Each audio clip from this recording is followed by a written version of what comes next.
আজকে আমরা গ্রামীণ বড়দিন মেলা প্ল্যান করে আজকে স্টল উদ্বোধন করবো, কি বলবেন এখানে? প্রতি বছরই হয়। ভুলে গেছিলাম এখানে কিষাণ ছাত্র পরিষদ, মহিলা তৃণমূল কংগ্রেস, শিক্ষাগুরু এরা মিলে উদ্যোগী করে সময় দেখেছে। সাধুবাদ জানাই। আজকের কত ধরনের বই রাখা আছে এখানে? মমতা ব্যানার্জির লেখা সব রকম বই আছে। কত ধরনের? মমতা ব্যানার্জি প্রচুর বই লিখেছে, সব উন্নয়নের বই। উন্নয়ন, সাহিত্য, উনি কবি, সাহিত্যিক সবই।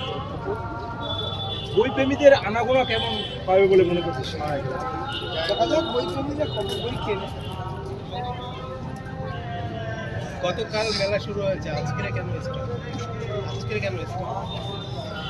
আমি প্রথমেই বলেছি, আমার নানান কাজে ব্যস্ত ছিলাম, তখন শাখা সংঘাতে মিলিয়ে আমাদের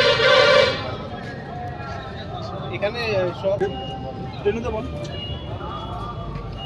সভাপতি সাহেব স্টল উদ্বোধন নিয়ে কি বলবেন একেবারে গ্রামীণ মেলায় যেভাবে আপনারা মেলাতে আমাদের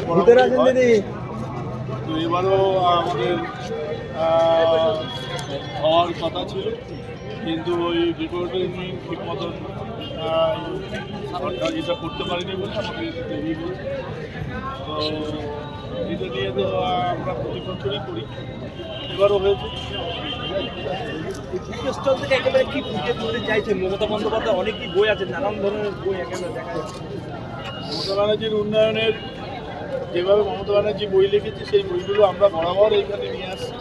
নতুন নতুন কিছু বই আছে, এবার আবার নতুন শুরু করছে, যেমন উন্নয়নের পাঁচালী। উন্নয়নের পাঁচালী আগামী কয়েকদিনের মধ্যেই মহিলা তৃণমূল কংগ্রেসের পক্ষ থেকে আমাদের মহিলা তৃণমূল কংগ্রেসের সবার নেতৃত্বে যিনি উঠেছেন পেরুষি বিশ্বাস, সব জায়গায় প্রত্যেক বুথে বুথে প্রত্যেক অঞ্চলে অঞ্চলে উন্নয়নের পাঁচালী, মমতা ব্যানার্জির উন্নয়নের কথা বলার জন্য আমাদের দলের পক্ষ থেকে প্রোগ্রাম রয়েছে। যাতায়াতের মধ্যে মহিলাদের কেমন সাড়া পাচ্ছেন? এই স্থলে হয়তো মহিলা তো অনেক উপস্থিত আছে এখানে। মহিলা আমাদের নেত্রী রয়েছে, মহিলা প্রধানরা রয়েছে, মহিলা কর্মীরাও আছে। জায়গাটা ছোট, অনেকেই দাঁড়াতে পারছে না। মেলা একেবারে 25শে ডিসেম্বর শুরু হয়, তার পরের দিন প্রতি বছরই দেখা যায় আপনারা 26শে ডিসেম্বরে এই বুকের স্টল কেন? না, আমরা 26শে প্রতি বছর করি না, তো আগেই করা হয়। এই বছর আমাদের একজনকে দায়িত্ব দেওয়া হয়েছিল, সে আর কি রেকর্ডিংয়ের মানে প্রস্তুতির জন্য আমাদের একদিন লেট হয়েছে।